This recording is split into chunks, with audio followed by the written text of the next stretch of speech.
Hey, Uncle Chumpus here. Have you ever wondered if it's possible to beat Path of Exile 2 without ever using mana? And how would you do that if you chose to be a spellcaster? Even though it seems impossible, I tried to figure out a way to make it work. So let's go over the rules of the run. Rule number 1. I'm not allowed to spend mana on any abilities. Rule number 2. No mana reservation is allowed at all. Rule number 3.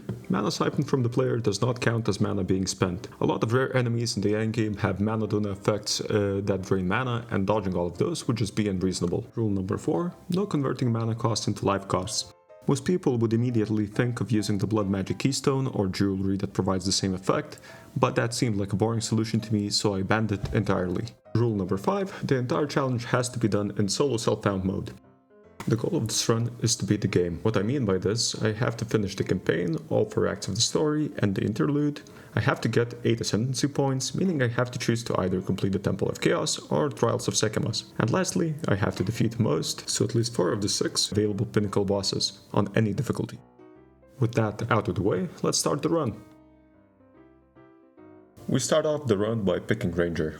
We escape from the count, deal with the first zombie, and get our very first weapon, a crude bow. This weapon gives us the skill Bowshot. This ability costs no mana, meaning we can use it freely without breaking any of the challenge rules. On the way through the coast, we pick up a quiver, and later we get the lightning arrow skill gem. This is where some of you might run into the first real hurdle of the run. If you have tutorials enabled, the game actually forces you to equip and use the gem at least once. Since I tested this beforehand, I made sure to turn this setting off. This is the only segment where I'm going to use attack skills. So skills like Bowshot are going to be unavailable after we reach Clearfell. We easily defeat the boss without Elon Musking ourselves. And we finally arrive at our first town. Once we arrive at the encampment, we receive the quest reward from the blacksmith, which we sell immediately, as all skills coming from gems have mana cost and so are useless to us during this challenge. Instead of that, we buy some energy shield gear and get our first weapon, the Gallet Staff, which grants us the ability Freezing Shards. It's a surprisingly solid skill, with decent damage and good utility, although one thing it's lacking is clear speed. And the most important detail is that it costs 0 mana. After being done with our preparations, we make our way out of the encampment. Freezing Shards being a cold-based skill makes it difficult to kill the witch, so I skip her for now. We decide to make our way to Mudburrow instead, and on our way there we get a level up. The first few levels I decide to focus on projectile damage, as there are no better offensive options at the moment. We make our way to the first real boss of the challenge. As you can see, the weapon deals quite a bit of damage, as long as you hit most of the projectiles anyway. After defeating the boss, we make our way back to the encampment to receive a support gem from the blacksmith. We use the support gem to get Pierce 1, as that will help with our clear speed quite a bit. Although in hindsight, this is probably not the best option, as I did some testing and there are some better support gems. We get another level up and continue speccing into projectile damage. We make our way to Grelwood and pick up the Waystone in Grimtangle so we can save some time later. After that, we move on to the Red Veil, take down the Rest King, and pick up a new staff with +2 cold spells and increased spell damage, massively improving our DPS. Next, we pick up the spikes from Blacksmith and move on to defeat the Witch in Grelwood. We deal with the Witch in the forest and earn our second support gem, Zenith 1, which is perfect for this build since it works only when your mana is at least 90% full and we're never spending mana to begin with. We free the hooded one from the tree and make our way to Grimtangle. We defeat the druid in Grimtangle, as the +2 cold spells on our staff makes the skill pretty strong for our level. After defeating the druid, we make our way to the Cemetery of the Eternals. While there, we get another level up and continue focusing on projectile damage nodes. As I have a functional frontal lobe, neither Asinia nor Draven give me any problem and I deal with the bosses pretty quickly. After we defeat both of the bosses, next is Lachan, who is a boss that mostly deals ice damage. Surprisingly though, he is not ice resistant and our Gallet Staff still deals kind of decent damage. Back in the day, when the game just came out, he, at least to me, seemed a lot more deadly, as he could one-shot you pretty easily, at least with his red attacks. But nowadays, as the game has been out for quite a while, it definitely has become easier to deal with him. Defeating this boss rewards us with a ring that we can use to revive the hooded one, and so unlocks us the ability to respec our passive skill tree points and to identify items properly. After defeating the boss, we go to the hunting grounds. Usually in this area you can really notice if your clear speed is too low, as this area usually has higher mob density. But for now the clear speed is okay, relatively speaking. Still, to improve our DPS, we make our way back to Clearfell encampment, and while there, we grab ourselves a new staff. I'll be honest, during this challenge I would have to go back to the city pretty often, as the shops reset when you level up. And utilizing this chance to get better gear is really important. But sadly, as the modifier for plus spells is kind of rare, I didn't have that much luck, and I mostly had to rely on crafting, at least this season. Thankfully, we have the Val Temple, and it provides a lot of crafting materials even on solo self-found mode. Speaking of which, while in the hunting grounds, we're able to run the Val Temple and to receive some upgrades to our gear. As you can plainly see, this is definitely not the meta way to set up a temple, but get ready if that annoys you, because I'm going to do it throughout the whole run, because I just didn't want to look up any of the strategies to optimize the amount of rewards from the temple. The temple itself this early on is not that rewarding. You just have some opportunities to upgrade your gear. Sadly, we didn't roll anything decent, neither on our chestplate nor the stat that we upgrade. But as we upgrade the temple, it's going to get better and better. Later on in the game, linear gems are going to become available, and we can definitely utilize those for our main skills. The two specific gems that could potentially be good and are available from the Baal Temple are Diablo's Desire and Sion's Temper. Back in the hunting grounds, we defeat the Crowbell boss to get our first skill book. As we started with Ranger, there are not many options to invest our points into that would be very beneficial. So I chose to invest those points we gained into increasing our intelligence and getting closer to more projectile-themed passive nodes. Next we visit Traythorn and get introduced to the ritual mechanics and take care of the King in the Mist. We get our first unique item drop, Blade Finger, which provides great utility for poison builds, and at least for now it's a pretty good item, but it's an item we're going to replace pretty soon as it's not that suitable for this build. Almost forgot to mention, but we also get our first Spirit Gem there, and we waste it immediately as I pick Convalescence, a skill that actually not only reserves Spirit as most Spirit Gems do, but also costs 20 mana to use. Thankfully, I did not have to start the run again, as my ADHD works in my favor, as I forget the ability even exists for the next two bosses. And as punishment, we lose access to any Spirit Gem till at least Act 2, where there's a guaranteed gem drop. After wasting a very much needed DPS increase, we go on to pick up the loot for Runa and also finish the quest for the blacksmith. By handing in the smithing tools to the blacksmith, as a reward we receive an iron rune and also unlock the salvaging bench. By salvaging items at the bench, we can receive various currency rewards, such as blacksmith whetstones, arcanist etchers, armor scraps, and glassblower baubles. After defeating the Candlemass, we receive a nice maximum life increase. Back in town, while getting ourselves a new staff upgrade, I noticed that the Convalescent skill actually uses mana, and I remove it from our skill bar. After this blunder, we encounter the final boss of the act, and I actually managed to die to this boss at least once. Since this is not a hardcore challenge, I don't plan on restarting my character. The aspect of the challenge itself seemed a lot more interesting to me than keeping that hardcore status for as long as possible. And if you do want to try this yourself and actually do a hardcore challenge of this run, I would just recommend playing as Druid, as the class definitely has better defensive options and also better ascendancies in my opinion. As you probably saw in the last clip, our DPS is something around 40 per second, but thankfully, since the spell itself allows us to hit the enemy with all projectiles that are being cast, the damage is a bit higher, although the cold resistance on the boss definitely doesn't help. With the final boss of Act 1 down, we're able to progress to Act 2, and we also receive 2 uniques. We're probably not going to use them on this run, but they may be usable on future challenge runs.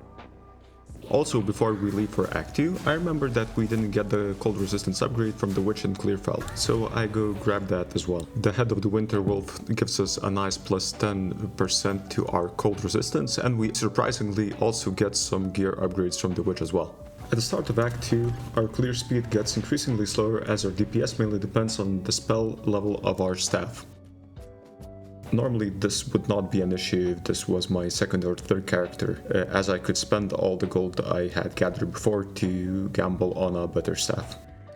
Thankfully though, we're able to run another Val Temple by this point and use the benches to upgrade some of our gear. As you can see, I did some upgrades on the staff and one of the rings, but the DPS increase was substantial. At the end of the run, we're able to reach the Architect's Chamber and add 3 unique items to our future runs, those being Bitter Bloom, Iron Grasp, and the Dark Defiler. We're probably not going to use any of the uniques, but Bitter Bloom could be used probably.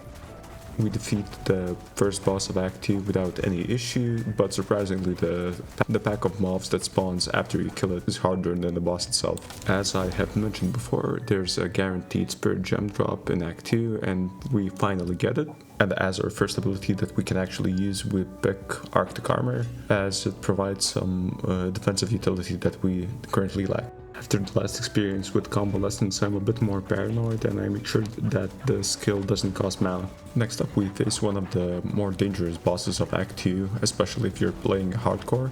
She has this dangerous ability where she attaches a grenade to her melee weapon and starts chasing you, but now that we have sprint available, it has become a lot easier to dodge her.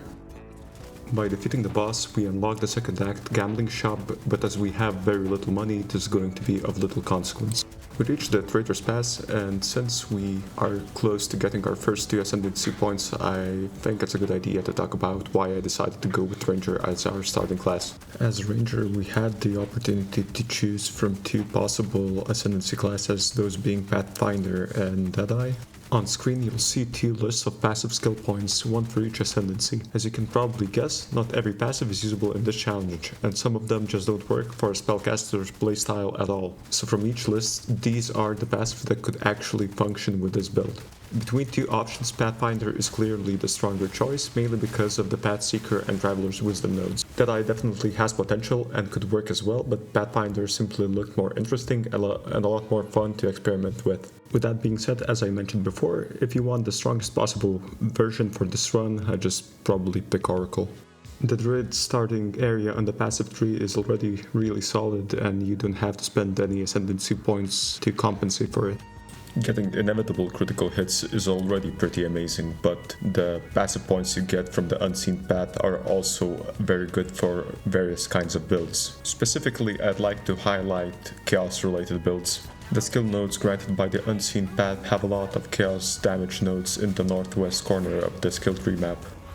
In the end, I think these kinds of pros make Druid the best choice for this kind of challenge. But I ended up picking Ranger just because I like the flexibility that her ascendancies provide. I think it's going to be a lot more fun playing this way and a lot more challenging at the start of the run. And it is more challenging, you can tell by the way this boss fight is going, my DPS is not that high currently. And my AoE clear is not much better. And we're currently in a dire need for a better staff, or possibly a necklace that has increased spell level or projectile skill.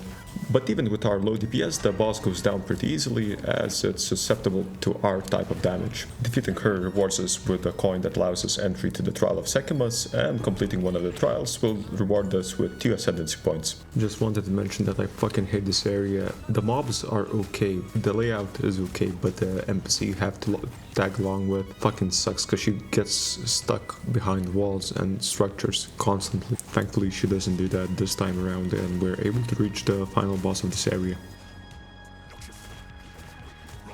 The boss fight goes by relatively okay as the boss itself is weak to cold damage, and I'm quite surprised that at this point the build still deals kind of decent damage, although as I mentioned before, like fighting multiple enemies at the same time is really difficult, and it's gonna be showcased right now as I'm unable to clear the amount of scarabs that are spawning, so I have to mostly dodge and run from them until the boss finishes with the attack and they stop spawning.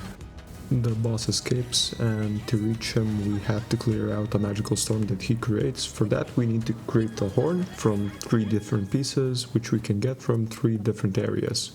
So we start with Cat, since this area provides us with a skill book, but on the way there we're rewarded with another new drop. So we get Radiant Grief, and surprisingly, even though its armor type is not suitable for us as it provides evasion rating, we still decide on equipping it, as showcased by this clip. Once again, our AoE clear speed is really bad. The boss fight goes by relatively okay as the boss itself is weak to cold damage, and I am quite surprised that at this point the boss itself is really bad. And I'm glad we got that helmet, as this boss fight was the longest boss fight of the entire run. Honest to God. The entire fight took 6 minutes to complete. But we didn't die once, so you can imagine how slow the DPS was. And the footage you're seeing right now is sped up 5 times.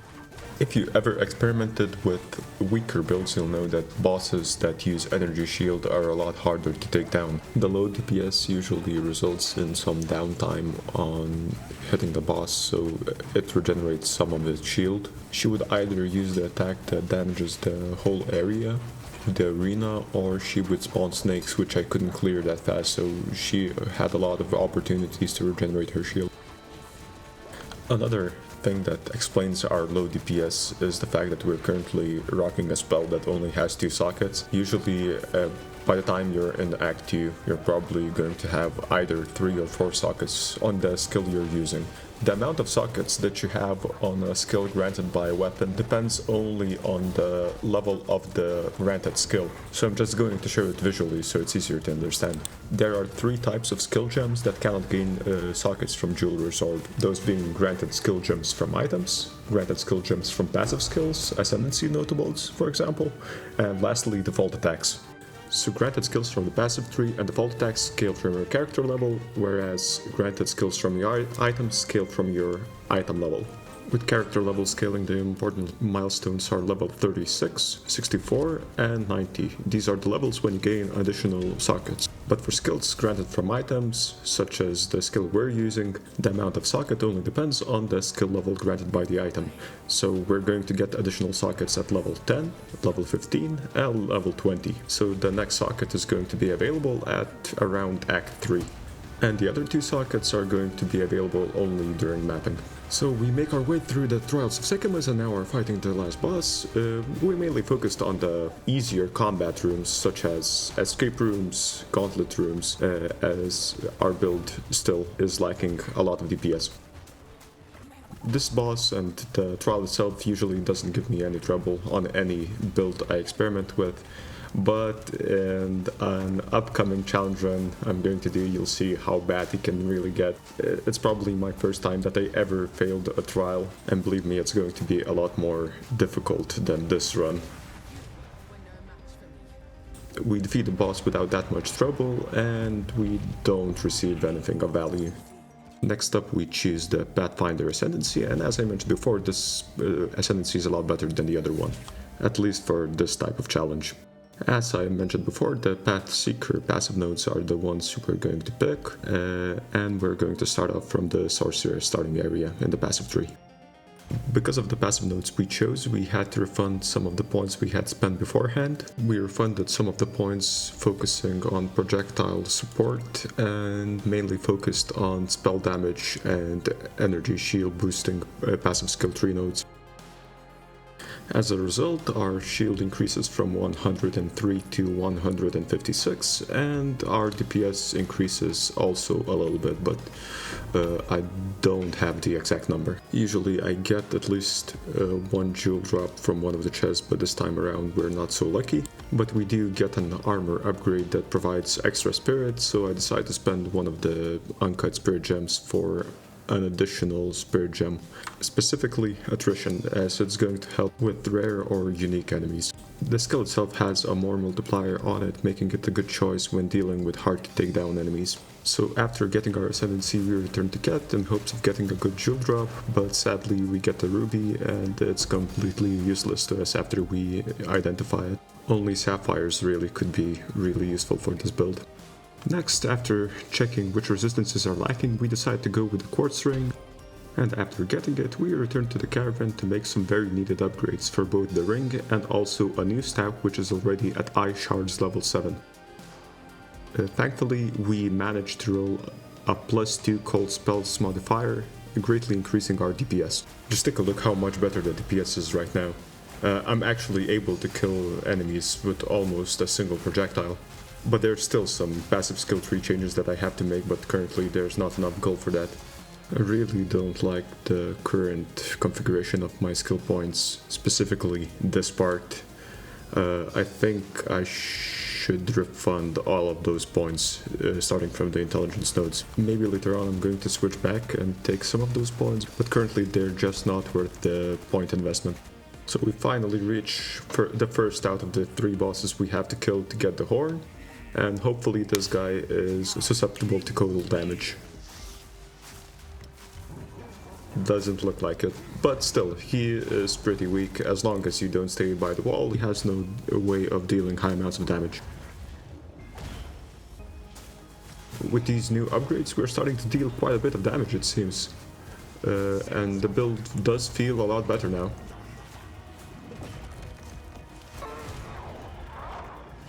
Okay, let's see what he drops.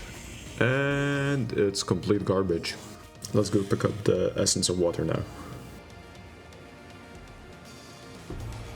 We bring the essence back to the old lady and receive a level 2 support gem as our reward and make our way to Mastodon Badlands. While there we get another chance to complete the Val Temple, and we're able to upgrade some of our gear, specifically one of the rings I have and our gloves as well. Also, since we don't have to fight the Architect, we're able to reach his chamber quite quickly, and we add 3 uniques to our future runs. We reach the Well of Souls for any future weapon and armor crafting, and after that we take on the boss of the area for the second horn piece. Nothing too interesting happens during the fight, so I'm just gonna skip to the end of it. After defeating the boss, we get our second horn piece, and we return to the caravan. We grab ourselves a new energy shield helmet, and we make our way to the Valley of the Titans. While there, we get another unique duplicate, the Learcast, which is unusable for this run, but we can definitely disenchant it for some chant shards. We go on to activate the 3 ancient seals, and we open the way to Titan's Grotto. While there, we pick up the waypoint and return to the caravan to make some changes to our build. I finally decide to reset all of the points I mentioned before, starting from the intelligence nodes, and I want to make my way up to the most northern point of the skill tree map, where I can pick up a passive node that grants +1 to all cold spells. Well, we're still in Keth, our DPS was around 130, and you can see it's now up to 285, so it has more than doubled. Next we go on to defeat the Colossus. The DPS is quite a bit better, but still it's nothing to write home about when compared to other builds. After defeating the Colossus, we're able to pick up the Flame Ruby. This is the last piece of the horn, and we'll be able to dispel the storm now. We go back to the caravan, pick up the horn, and dispel the storm blocking our way. Now we will be able to travel to the Shar. In the Shar there's a quest where you have to find a body that has a letter on it, and we have to bring it back to the caravan. For that we're rewarded with another skill book. The points that we gain I decide to spend on 2 more energy shield nodes. While in the Spires of the Shar we grab the lightning resistance upgrade and almost die, as the AoE clear is still a huge issue at the moment. My biggest mistake during this challenge was not using the chain support gem, as it would have helped with the AoE clear tremendously. We're getting pretty close to the end as we're about to fight the second to last boss of the sack. Surprisingly, even though it uses mostly fire, it's not weak to cold damage. But that's not a big issue, considering this is one of the easiest fights in the entire game. I don't know why they programmed it like this. He mostly targets an area in which you're not standing currently, so he almost never hits you. And he sadly doesn't drop anything useful for us. Because we're getting close to the end, I check the map and notice that we haven't completed the medallion, so I turn in both of the pieces and I choose the upgrade that allows me to have increased charm charges. With that out of the way, we're able to face the final boss of Act 2. We're at the halfway point of the campaign currently, and I gotta admit, it's a bit easier than I expected. When I thought of this idea of doing a no mana run, I thought it was going to be a lot more challenging, but surprisingly, as long as you get a good staff, it's pretty easy. Although I have to admit that the solo self-found restriction is a lot harder than I expected. I usually just play regular hardcore, as having the ability to trade makes you progress through the game a bit faster, but I have to admit that this is pretty fun too. If I had to guess, my DPS at this point would be quite a bit better if I had the ability to trade, since there are a lot of staffs that could be suitable for me and probably cheap as well. But I'm not exactly sure, as there's a new sorceress ascendancy that allows you to equip a staff and a focus at the same time, making staffs a bit more expensive probably, but I'm not sure. Instead of a staff you could also pick a wand, as wands have some pretty decent skills on them, such as Chaos Bolt or Bone Blast. And the gear upgrades themselves could be a bit more consistent, considering you could always have more gear modifiers since you have 2 items equipped instead of 1. Now that I think about it, besides Druid, Sorceress could also be a very good contender for this kind of challenge.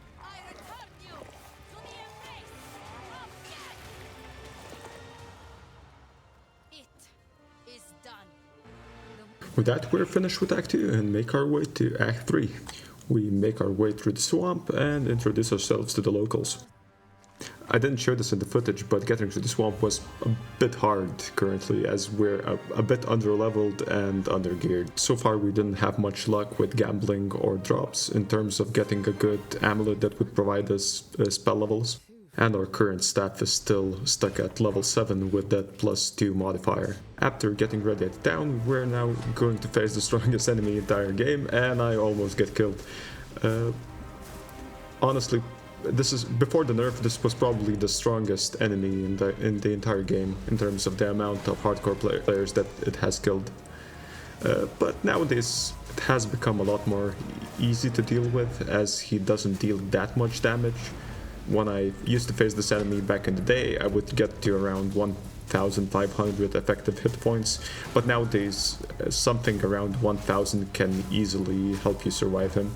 By now everyone probably knows this trick, but sticking close to him makes it a lot easier to dodge all of his attacks, and also for some reason some of his attacks deal less, supposedly. That's what I heard, at least, if you are closer to him. Alternatively, on other builds, more minion related builds, what I found effective is to just go in circles around a pillar or some other structure, as his smash attack doesn't reach you for some reason. I think I'm gonna spend those points on intelligence now, as I want to get those energy shield nodes next. We do the belt quest for Survey and get ourselves a new belt that gives us some needed resistances. We're now in the Venom Crypts doing another quest for Survey, and we're about to charge another Val Temple. Hopefully we can get something good out of it this time. As always, we set up the rooms horrendously. We add some additional rooms from the Architect's Chamber, one of which contains the unique Necromantle. But we get some additional uniques as well from this run, those being the Black Sun Crest, Window to Paradise, and lastly, Sculpted Suffering. In total, we already have 7 unique items, and I have to say that's pretty good for how far we're into the campaign. Sadly, we don't plan on using any of them, at least for the time being. I'm not sure whether SSF has a boosted unique drop rate, but the amount of unique drops forced my hand, and I eventually had to buy a unique stash because I was running out of space at a certain point. Also, while in the Venom Crypts, we picked up the quest item for Survey, and we chose the Elemental Ailment Threshold boost as our reward. The stat specifically is going to be pretty important, as I'm going to choose Chaos Inoculation down the line probably. Now, after making our way through the Infested Barrens and getting to Azek Bog, we plan on getting our second Spirit upgrade, which this time around has a lot more options, and I think some of them could be really good. Even with the insanely inaccurate targeting, we defeat the Witch pretty quickly and return back to Survey. As a reward for completing the quest, we choose the Bleeding Negation Charm. So right now we have 1 freeze, 1 stun, and 1 bleeding charm equipped. While gambling for a better staff, we get ourselves a Solar Orb staff that is level 10, meaning it has at least 3 gem sockets, and since our AoE is pretty bad currently, I decide to keep it as a secondary spell. And now that we have 60 spirit, I decide it would be a great idea to try out Blasphemy, as that's the only way to use curse spells without ever using mana. Blasphemy turns curse spells into auras that curse enemies around the player, but each socketed curse requires at least 60 spirit, and the curses themselves are a bit weaker than the casted counterparts. For now we're going to be socketing Elemental Weakness, as that seems as the strongest option. Both Freezing Shards and Solar Orb are both elemental spells, so they benefit from this curse quite a bit. We quickly make our way to Chimera Wetlands, and as I'm clearing the area I have to say the AoE damage is a lot better than it was now that we have the curse. But it's still not great, mind you. So I managed to find the Temple of Chaos. I also got myself a level 9 base Freezing Shard staff, so I'm gonna enchant it and get back to you when I do. Both of the first 2 rolls I got in it were pretty bad, so I just used an Alchemy Orb on it, and it turned out pretty okay. I think I'm going to use it for now. Okay, so now we're going to fight the Chimera boss. The boss itself is not that hard, and our upgraded staff is going to make things even easier, I bet. But if I had to guess, we're going to probably have some problems with the pillars. And I was mistaken, the damage seems pretty good, to be honest. The boss is about to die, let's hope we get something good, and we get an Exalt Orb, that's pretty good. Okay, next up we're going to fight the copy-pasted boss that I have already seen 20 times in this run already, to get ourselves the fire resistance upgrade. Looks like the guy is weak to cold even without my curse, so this should go by pretty quickly. Okay, the guy is defeated. We get ourselves a flame core, and that's gonna upgrade our fire resistance by another 10%. After trying and failing to smuggle the small soul cores from the last map, I'm just going to skip ahead and show you me picking up the soul cores and activating the generators before the discount Pillarman fight. From what I remember, this guy mostly uses lightning damage, but I didn't look it up. But it should be pretty easy, I bet. We're still wearing that quartz ring that I picked up in Act 2, so our lightning resistance is good enough. As we have some downtime, I'd like to talk about what I intend to do with this build in the following acts.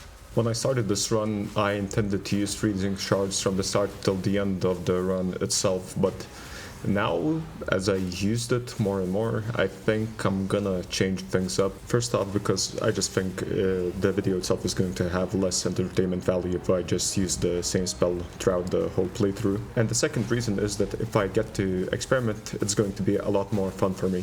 I looked through the available list of spells that cost 0 mana, and I basically have these options currently. The 2 most important things when picking a spell is to consider the tags themselves and the damage scaling on the spell itself. I could potentially use any of these spells, but I'd like to go with the spells that have the projectile tag, as I have some support in the ranger tree for that.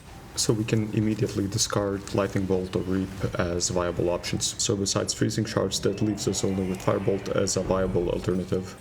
And as I understand it, Firebolt has a lot better scaling in terms of its base damage and also with any extra projectiles I cast. In the following gag, we're also going to be able to get the Enervating Nova spell, but as it doesn't have the projectile tag, I'm probably not going to use it, although I will definitely give it a try. You also might be wondering why I'm not using or not trying to get one of the unique staffs that are available. But all of them are basically unusable, as some of the spells they grant either cost mana or one of their modifiers results in using mana. Main examples of that being are the Dusk Vigil and Earthbound. You may think that triggering spells will not use mana, but as it turns out it does. And I tested it on my other character. You'll see that every time I use a fire spell I also gain an Ember Fuselage stack, but that does result in mana being lost. I did not test this, but it should work the same way on Earthbound as well. And another reason why regular staffs are just better than unique staffs is the fact that they can get modifiers to spell levels. The only staff that grants this is the Whispering Eyes, but the staff itself doesn't have a spell that costs 0 mana. Almost forgot to mention, but there's also a Ziri's rule, but it grants spell levels to corrupted skill gems, and none of them cost 0 mana, and also the staff itself doesn't grant a skill that can damage enemies on its own. So the main conclusion from this is that we don't have any unique options, and mainly we're going to be focusing on either Ashen Staffs or the Fire Orb Staffs. To maximize our chances of getting a staff with good modifiers, we defeat the boss in the Molten Vault, as defeating him unlocks us the Reforging Bench. If you don't know, the Reforging Bench basically works in a way that it allows you to re-roll items. If you have 3 items of the same type, so for example 3 Ashen Staffs, it will grant you a new Ashen Staff with newly rolled modifiers. As I showed before when doing this challenge, the base of the weapon we're using is really important, as the levels grant extra sockets, and recycling weapons with good bases could save us a lot of time. For the staff we're using, we're looking for base prefix modifiers that either increase spell damage or elemental damage of the type we're using, or for prefixes that allow us to gain extra damage as another type of elemental damage. And when it comes to suffix modifiers, the most important modifiers are the ones that grant extra levels to our spells, or the ones that increase the casting speed or critical damage or chance of our spells. So while in town, we managed to gamble ourselves a new Ashen Staff that is already base level 11. I enchanted a little bit, but I don't roll anything good on it, but it seems, according to the DPS calculation, that it could be better than the Galled Staff we had.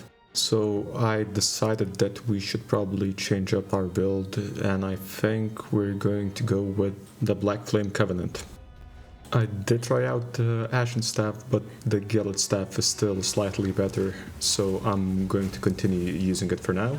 And when it comes to the passive skill tree changes that we made, we're going to keep them for now, as we're going to do the switch regardless, and Fire Orb is benefiting from the Black Flame Covenant too. So after that we go to Asmongold's house. We can find the Queen of Filth there. So while fighting her, I think it's a good idea to explain why exactly I think going with Black Flame Covenant is a good idea. As you can see in the description, fire spells convert 100% of fire damage to chaos damage, and this is useful because on average enemies have lower chaos resistances, which potentially saves us a lot of points in the skill tree, as we don't have to specialize into piercing resistances. We can take other passive skill points that could potentially be more useful offensively or defensively. The two other modifiers granted by this keystone are not that great, so we don't really care about them. Okay, she's finally down. That fight didn't take that long, but still not the most fun fight in the game, at least for me. By using the idol that we got from the queen, we enter the temple, cleared the way to this boss. The fight itself should go by pretty smoothly, as I believe he's weak to cold. And it seems that he is, so I'm just going to skip ahead when we're about to finish this fight.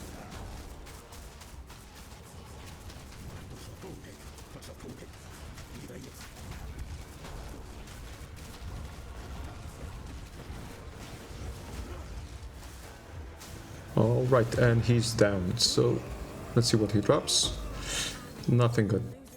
So back in town I decided that we have to rip the band-aid off sooner or later, so I switched over to the Firebolt Staff instead of the Galled Staff. Okay, let's try it out. And it seems the damage is better. I think we're going to be sticking to this staff from now on. I only just remembered that we have to switch the Blasphemy Curse as well.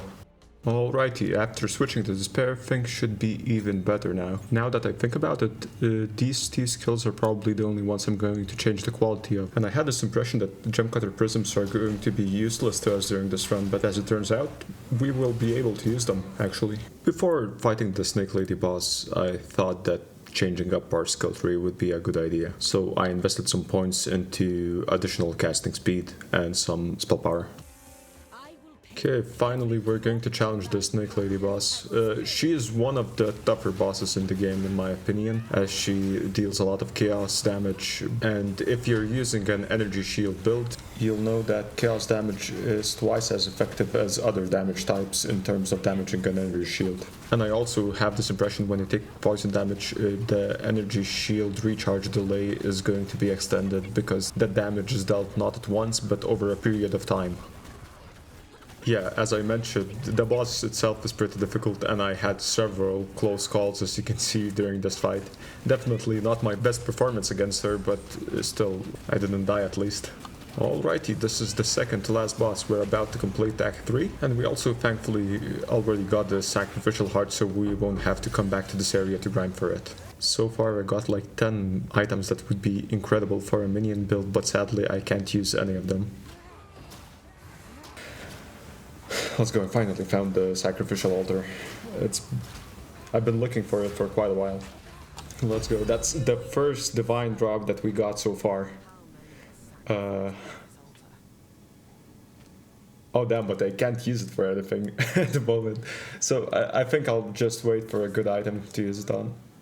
Yeah, I decided to spend the 2 skill points on additional spell power for now. I forgot to mention, but I tried out Chaos Inoculation, but it wasn't that good so far. After that I found the Black Chambers, and we're finally at the final boss of Act 3. Probably should have done the Trial of Chaos before fighting him. Forgot about that. But that's besides the point. The boss itself is not that difficult. I should be done in a couple of minutes.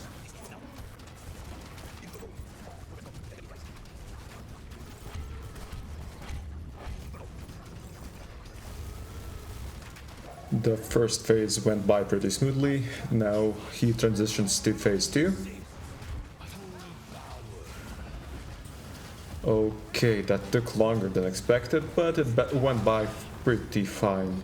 Let's see what he drops, and let's go to complete the trial, I guess. Yep, and he drops nothing good. I'll check the samples though. I quickly made my way to Act 4 to pick up the logbook, but now we're gonna do the trial. Should be pretty easy as I completed the act already. Okay, out of all of these I think I'm gonna pick Drought. The other ones are harder to deal with. Just a couple more mobs until we clear the first room. And here we go. Okay, with the first room done, let's see what options we have now. Stalking Shade, Shocking Turrets, and Petrification Statues. I think Shocking Turrets is going to be the best choice. Looks like I made the right choice, because the turrets themselves don't seem to deal that much damage. I don't know whether it's my lightning resistance or the fact that they just don't deal that much. And we're almost done with the second room. Only one room remains. Okay, none of these are good, but I think that Time Paradox is definitely the best choice here. As we're nearing the end of the trial and we're about to clear the last room before the boss, I think it's a good idea to mention that at the start of the video I said to complete this run I had to get 8 ascendancy points for this class, and to do that we can either do the Trials of Sekimus or the Trial of Chaos. And I think since we're doing a Chaos based build, it would be appropriate to do Trials of Chaos to get our 8 ascendancy points. Okay, last room left. Let's see what augment we have, and it's a pretty bad one. I think I'm going to go with the chaos damage.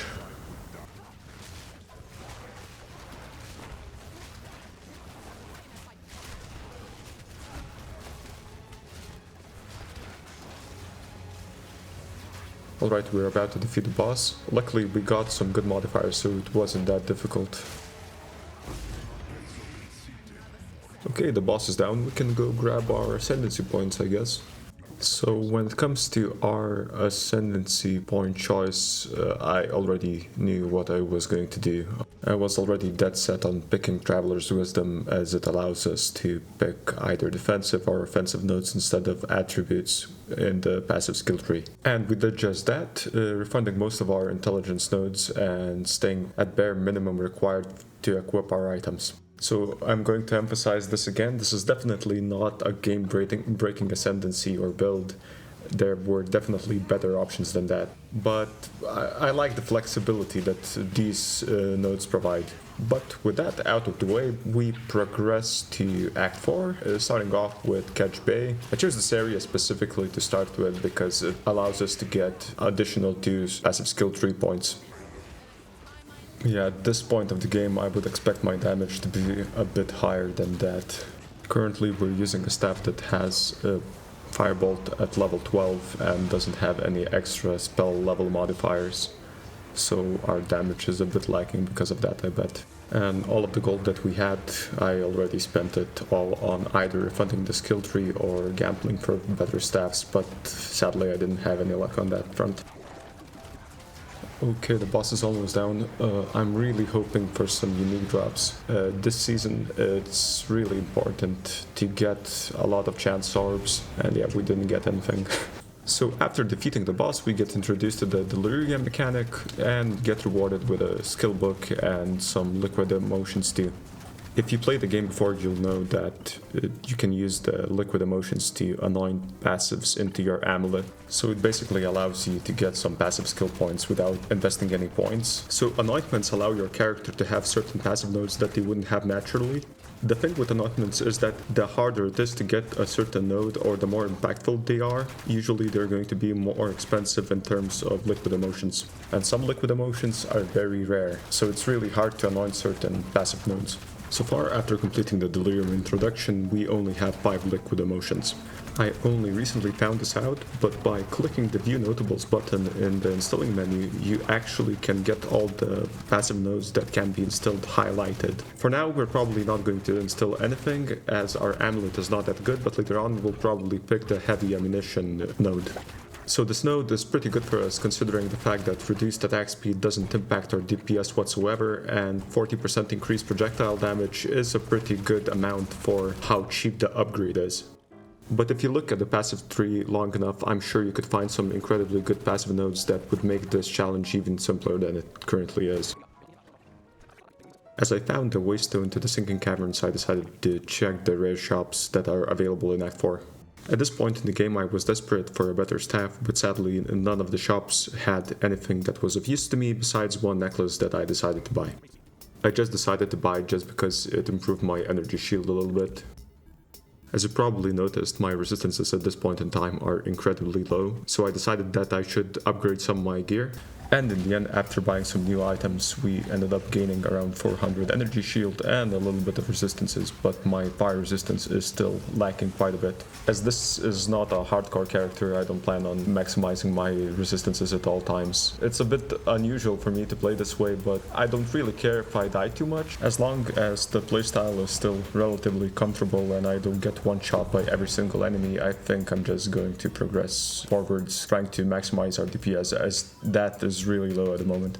Okay, it's been a while, but it looks like we're going to be able to do another Val Temple again. I think we should be able to fight the Architect this time around. It's going to be my first time fighting him, so it might be difficult. Let's see how hard he is mechanically.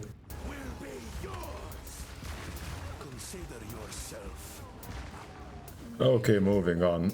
We made our way to the boss of the Sinking Caverns now. Okay, we're almost done with this annoyingly long boss fight. I don't know why, but Act 4 bosses have a lot of stages, and the Ice Tree doesn't drop anything good. Now we made our way to the Isle of Kin, and we're about to finish the fight with the Blind Beast. After defeating him, back in King's March, we'll be able to pick a greater rune of our choice. I think I'll just go with an Iron rune, as those are the most useful usually. Yeah, so I thought about it, and I'm definitely picking the Iron rune. It's the most useful one by far. So after defeating this boss, we'll be around halfway done with Act 4, I think. So it's going by pretty smoothly and faster than expected, but I worry that mapping is going to be pretty hard when I'm finished with the interlude. He's almost dead, let's see what he drops. I'm not expecting anything good, to be honest. Yeah, just a rare item. Only the abandoned prison is left. You can hear by the enthusiasm in my voice how I like this area. I know that the campaign itself is not even that hard, but for some reason when I do lose my hardcore characters, it's usually in this map. Yeah, so I get it, it has a cool design, but I have just so many negative associations with this place, I really dislike it. Okay, but enough of that. For the permanent upgrade, I think we're going to choose the life flasks because the mana flasks do nothing. I think this choice is very obvious. I decided to try something different and I got myself Raging Spirits and Withering Presence. It's probably going to be less effective than Blasphemy, but I'll try it out anyway. I tried out Raging Spirits and Withering Presence, and for AoE clear it seems to be a bit better, but for the boss fight itself I decided to switch back to Blasphemy. I also tried to experiment with different support gems, and I decided that using Wild Shards is probably the best for now. Also, using Chain could be a very good option as well, but I just don't want to lower my single target damage, as it's pretty low already. Next up, we're going to make our way to Erastus again, and while there we do the Belt Point of Interest that reward us with 3 Exalt and 3 Regal Orbs.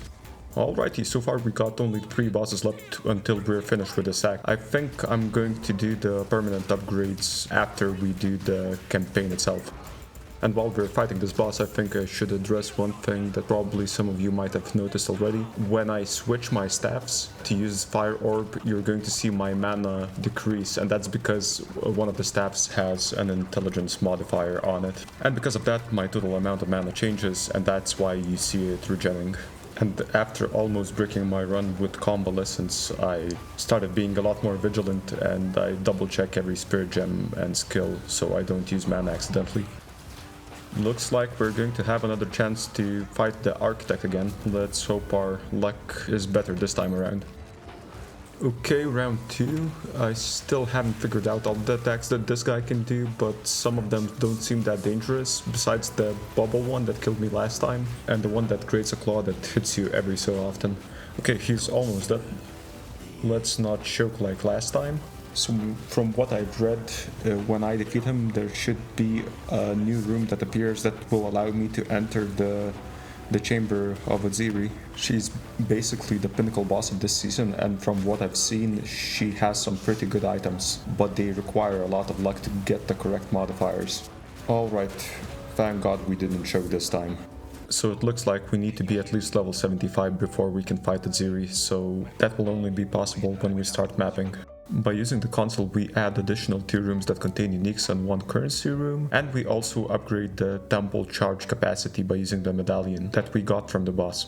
I thought about it and decided that some of the pathing was not that great to begin with, so I refunded most of the northern side of my skill tree so I could be closer to the chaos nodes that were available on the eastern side. And after respecting our points, we fight the second to last boss of this act. Completely forgot how the boss mechanics work, and it looks like we're going to defeat the boss on our second attempt. Okay, we finally have only 1 boss left until we're finished with Act 4.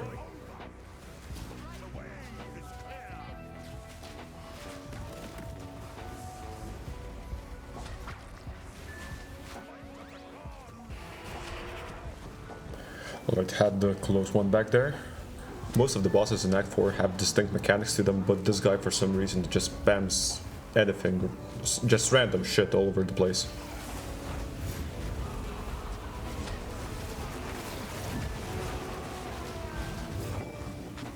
Makes me kind of dislike the boss design, but we're almost finished.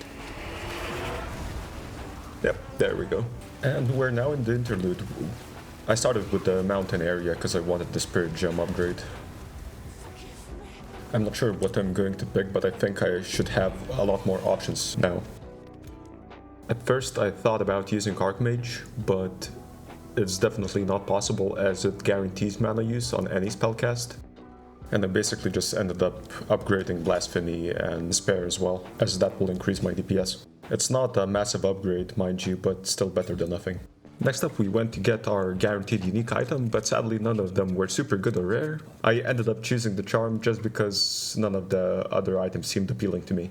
Honestly, as none of the uniques are that good, I'm just going to disenchant it to get some additional chant shards, as there is a couple of uniques that we're hunting for this season. It's probably not surprising, but we would really want to get the Vertex and possibly the Headhunter as well. The Vertex is really strong because of the addition of Val Cultivation Orbs, as they can modify Val equipment with special modifiers. When it comes to the Vertex, we don't really care which modifier gets removed by the Cultivation Orb, but we would really like to get the increase to level of all skills. But the other modifiers are not that great for us. Theoretically speaking, we could get our Firebolt level pretty high if we try to maximize it as much as possible. Even without the use of mirror tier items, we could definitely increase the spell level above 30. First off, the base maximum level that an item can grant is level 20. A staff can have a modifier of +6 to all spells or a +7 to a certain element, but at the start of mapping we're much more likely to use a staff that has a +5 modifier, as that is guaranteed with a perfect sorcerer's essence. Additionally, on an amulet we can have a modifier that adds +3 to all spell skills or +3 to all projectile skills. Or we could use the fire flower, as that increases the level of fire spells to at least 4, or with some corruption it can even add +6. Mind you, getting a roll like that is exceedingly hard, so it's really unlikely. And if we have the Vertex with the correct modifiers, that's an additional +4. And you could potentially push this even higher if you had the correct corrupted modifiers. But in all likelihood my Firebolt level is going to be lower than that, as level 20 base staffs are very hard to come by.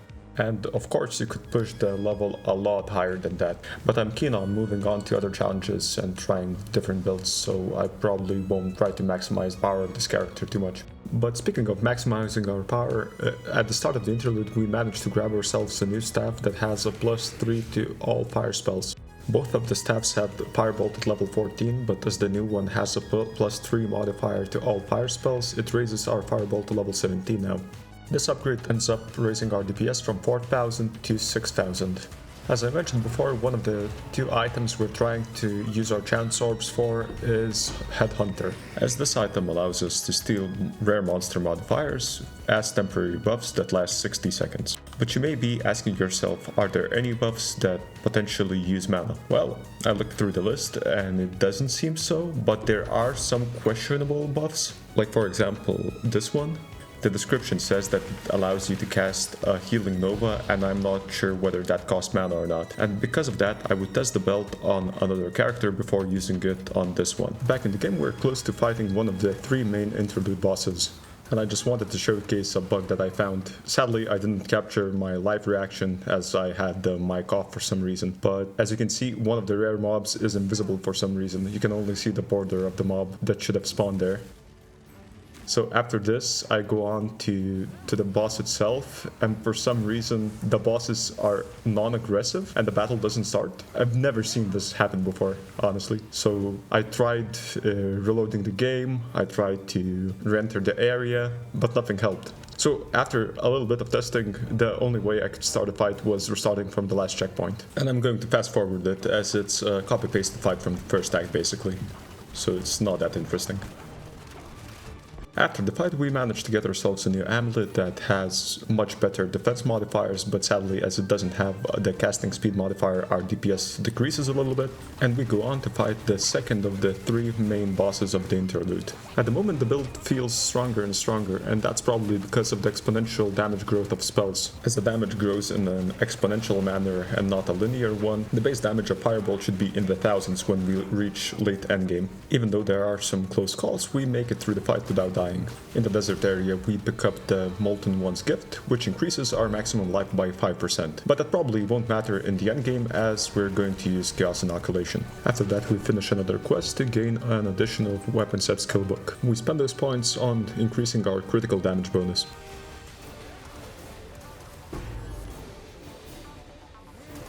It seems we didn't get anything good from the guaranteed jewels. I decided to go with the sapphire one, as that one at least boosts our chaos damage. Out of the guaranteed amulets that we get from one of the djinns, we decided to go with the one that boosts our projectile skill level, and the amulet ended up raising our DPS by over 2000.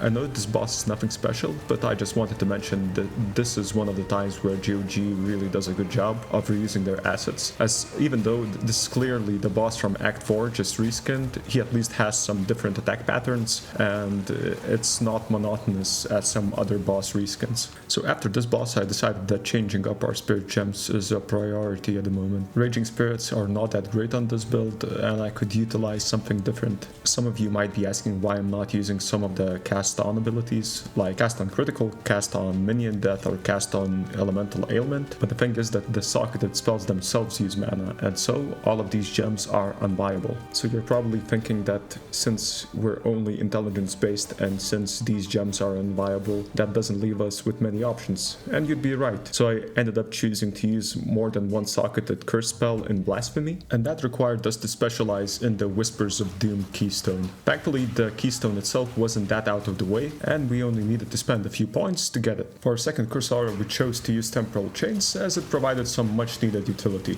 I thought about it a little bit, and I think I'm just going to choose Elemental Resistances, as that's going to make gearing a little bit easier. We're almost at the end, and I figured that we should finally take Chaos Inoculation.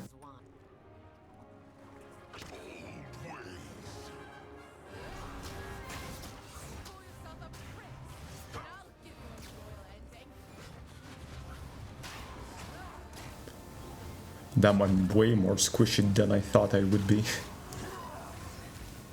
Gotta be careful. Oh, yeah, gotta be careful. Just going to focus on fighting the boss. Okay, we're almost at the end. Had some close calls so far. But I think I'm used to him by now.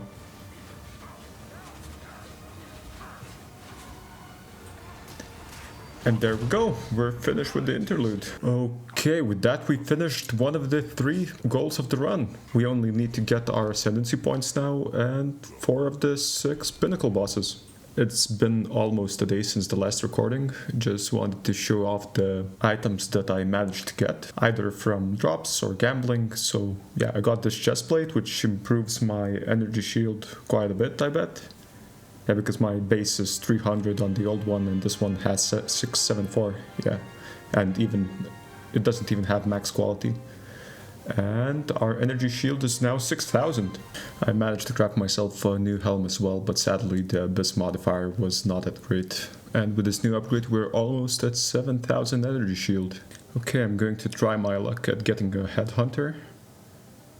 And of course, honestly, we haven't been that lucky neither with chance orbs or with the gambling shop itself. Hope my luck turns around eventually. So for the past few days I've been doing maps mostly and some temples as well. But I haven't reached the Xeris temple as my level is too low still. I need to be at least 75 and I need to make some more gear upgrades before tackling the other pinnacle bosses. So I'm just going to do some grinding. Looks like we're going to get some more essences. And thank god, finally, it's a perfect sorcery essence. We've been looking for that for quite a while. As long as I don't fuck it up, I should be able to make myself a pretty decent staff with that. As you can see, the essence adds 5 levels to all spells, which would greatly increase our DPS. And the Essence of Alacrity could be also very good if the staff itself had a level modifier already pre-rolled. We finally defeated the Architect at level 75, so that should unlock us the new room that will allow us access to the Chamber of Aziri. Over time we got plenty of uniques, but none of them were too great, so I mostly disenchanted them to get more chant shards. So I did a little bit of grinding after that and we're already at level 14 maps. We already got ourselves some currency to fight some of the pinnacle bosses, starting off with the King in the Mists. The boss itself is not that dangerous and it's probably one of the easier fights, as it's basically the same fight you had before, just with some added mechanics. If you didn't know, each pinnacle boss has its unique drop table. The King in the Mist is no exception and he has 5 unique drops, with the Beetle Bite, Ingenuity, Pragmatism and the Burden of Shadows available on any difficulty, and the From Nothing Diamond available only from the highest difficulty of this boss. As the other drops are not so great, out of all of these items I prefer to get Ingenuity, honestly. With the fight being almost done, we can say that we defeated one of the pinnacle bosses already, and we're a step closer to finishing one of the goals. Okay. Oh, let's go, and he actually drops Ingenuity. I'll head back to the hideout to see what rolls it has. Okay, let's identify. And the rolls are not that bad, honestly. I managed to brick the temple for several runs now. But thankfully one of the bad rooms disappeared and now I'll be able to fight Aziri.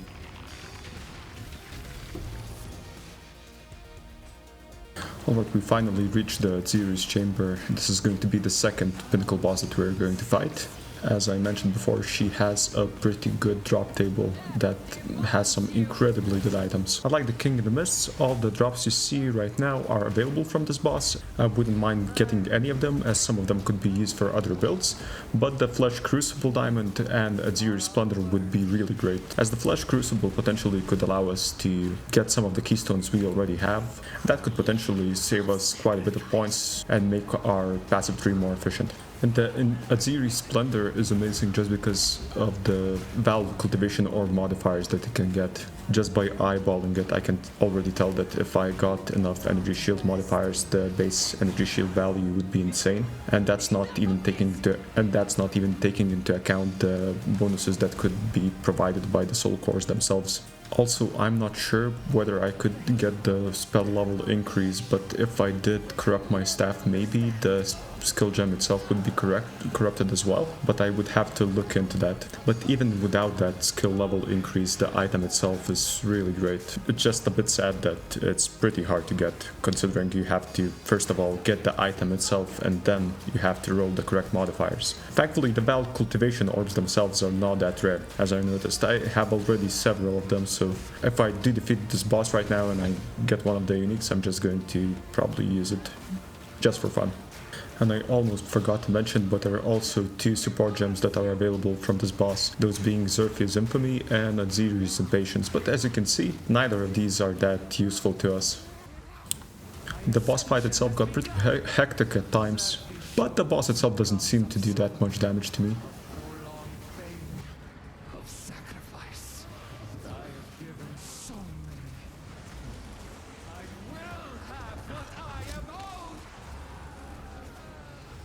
Alright, it seems like we defeated our second pinnacle boss.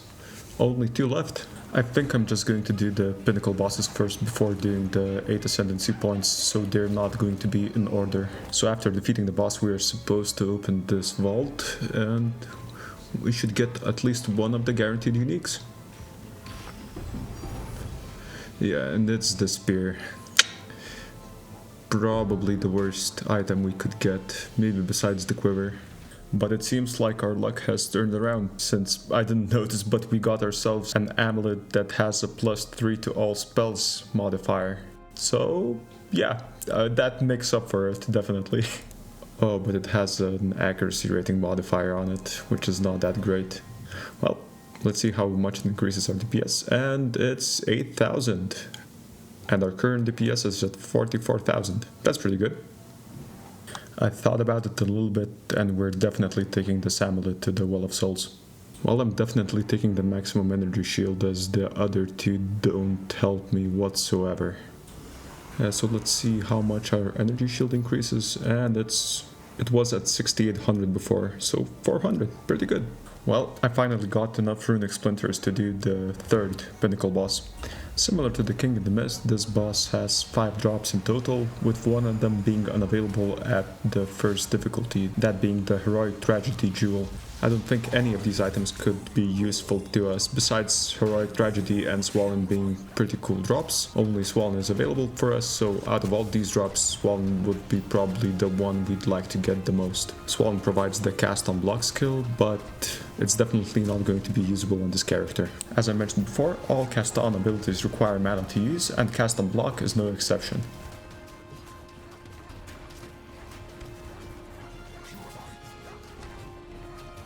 Looks like that's going to be 3 out of 4. Yep, and there we go. Only 1 boss left. It looks like we got 2 uniques this time. Let's see what roles they have. Good enough, I guess. The Swollen, though, could have a better role than that, definitely. Also, I noticed that I got myself a Twilight Reliquary key, so let's see what we can get.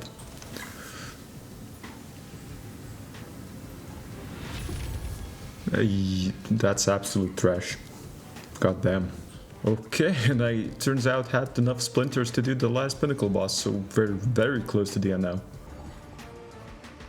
To those who have stuck around for so long watching this video, I'd like to make a request. If you do have any ideas on what challenges I could do next, please don't hesitate to write down your ideas in the comments below. And they don't have to be limited to Path of Exile 2 only.